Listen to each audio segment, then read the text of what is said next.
Good morning. It's February 23rd, northern Vermont. We got about 8 inches of snow last night. I'm sure there's some kind of something in it. Makes me not want to go outside, but I got a snow blowing a little bit and take out my trash. But I wanted to bring this video. Oh, let my chickens out. I might not let them out today. They don't like coming out in the snow. Anyway, today's video, I wanted to get this video out first. Because I wanted to get this video first to clarify a few things, okay, and to be fully transparent. So the first clarification I'd like to bring up is that I was not intending on being a content creator, never wanted to be. I'm not an auditor. I watched YouTube. I enjoy YouTube, First Amendment audits. I had a YouTube account, okay?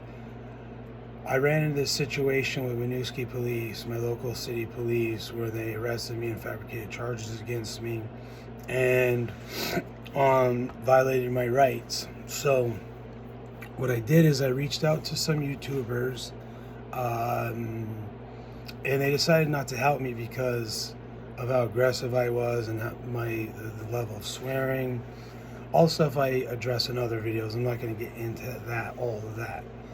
So, I don't know how to edit. I'm trying to figure it out. I'm trying to learn, because upon doing this and reading the comments and getting the reviews, I'm going to try to make something of this. I don't do anything all day anyway. So all the videos you see on there are with my local city police, because it's a small city of 20,000 people.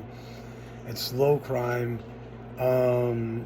It's a small police force. They all know who I am now because of this situation. And so that's what you're seeing in those videos. It is a direct result of what happened to me. So bear with me as I navigate the YouTube stuff and how to edit, but I want to just be fully transparent. The only objective of mine was to get others to help me. They decided not to, and I don't blame them. I'm going to do it myself. It gave me the drive to do what I needed to do, because you can't depend on anybody else for anything in this world. And I found when I was reaching out to lawyers to have them try to help me with this, nobody wants to call back, because they all work for the same team. They're not trying to go against each other. I even called lawyers way out of southern Vermont. I was been reading the comments, and everybody's like, well, I would believe you if you could prove it. So here's what I'm doing. I'm proving it right now. Every video in there, I'm gonna do a follow-up video. I'm not a content creator. I'm gonna, as I go along and do my videos, things are gonna get a lot more organized. Okay, so bear with me, please. So I'm gonna start out. This video is gonna have. This video is going to have the conversation between myself and my attorney. Okay, from the point where I hired him. Well, let me back up. This is gonna have my court proceedings before I hire an attorney. Okay, some of it has to be on this because I don't know how to edit on my computer yet. I've tried getting some help, but again, got to learn myself. Okay, so some of it's gonna be on here because this is what I record everything on, because of the thing that shall not be named over the last 3 years. Everything's telephonic, okay?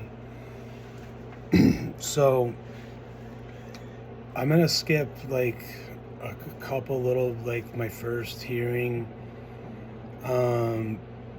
because it's kind of irrelevant. I'm gonna play the second hearing from the very next day, and then I'm gonna go from there.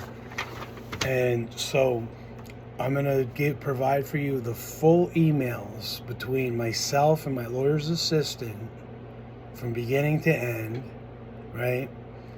And then I'm gonna provide for you I'm not going to provide the other stuff from Josh, because all that is the videos of the police footage from their body cams in the barracks. Okay, I'm going to provide all text messages between myself and my lawyer, Jordan Handy. Okay, I'm going to provide, let's see what else I'm going to give here. And voice recordings between myself and Jordan Handy. Okay, those we'll find interesting. One of my voice recordings is just a memo that I sent to him via email, because I was so tired of hearing his bullshit and cutting me off and trying to just get me to plea deal, to work with the so the state can hang their hat on something. So I got tired of hearing. I hang up on him and I do a voice memo as I'm driving, and I send it to his assistant, his paralegal, via email. And then what you're gonna see additionally to that is a few motions that I talk about in the email, and some of my emails to his paralegal, referencing another case where I smashed up a Subway restaurant. Chip Rack refused to make me a sandwich because I wasn't wearing a mask, even though I told them I was medically exempt, and they said they were going to call the cops on me. So I said, I'll give you a reason to call the cops. And I smashed their Chip Rack. I'm still going through that case. I'm going to do a YouTube video on that as well, because that is a very interesting case. It's 2 misdemeanors, and the state, they offered me to pay $111.17 for the Chip Rack without a judgment. I refused to, and I told them let's go to trial. My defense isn't that I didn't smash the Chip Rack. There's evidence of that. My defense is that I was defending myself from unconstitutional tyrants in violating my constitutionally protected rights and my rights under the Americans with Disabilities Act. Okay, that's in another videos to come. So therefore, during this video, I skipped my conversations between myself and my lawyer. Myself and my primary care provider, wherein I was getting a letter from him stating that I cannot wear a face mask due to post-traumatic stress and facial injuries from my car accident, which causes breathing issues, because I had reconstructive facial surgery. That's why you see my eye do it. And my dad's trying to call me. Bad time, Big Ed. He just messed up my whole thing. Oh no. Oh no. Okay. Now I can't pull the stuff up on my on my computer because I don't really know how. So this is gonna have to be obviously a 2-part video now.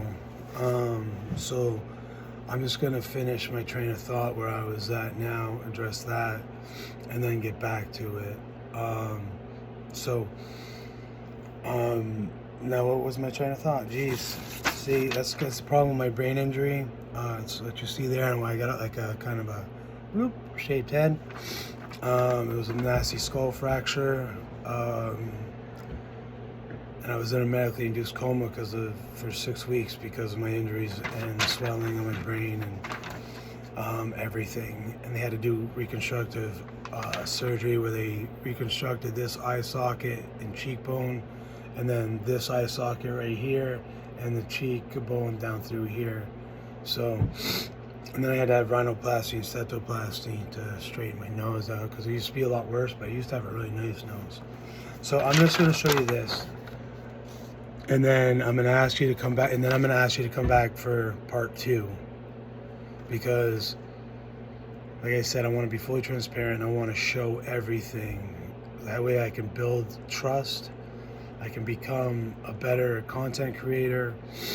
Because I am going to start going out there and making good content. Not just to be an asshole to the police, but I'm going to hold them accountable in a positive way. Okay, so I'm gonna, once you see what I'm doing, I ask you that if you like it, to like it with the like button, to subscribe, and to share. Okay, so this will hopefully bring you back to the part 2 of this. Get my big head out of the way. Awesome. I love you guys, and I love freedom. I love the Constitution, and I'll be back for part 2 in a second.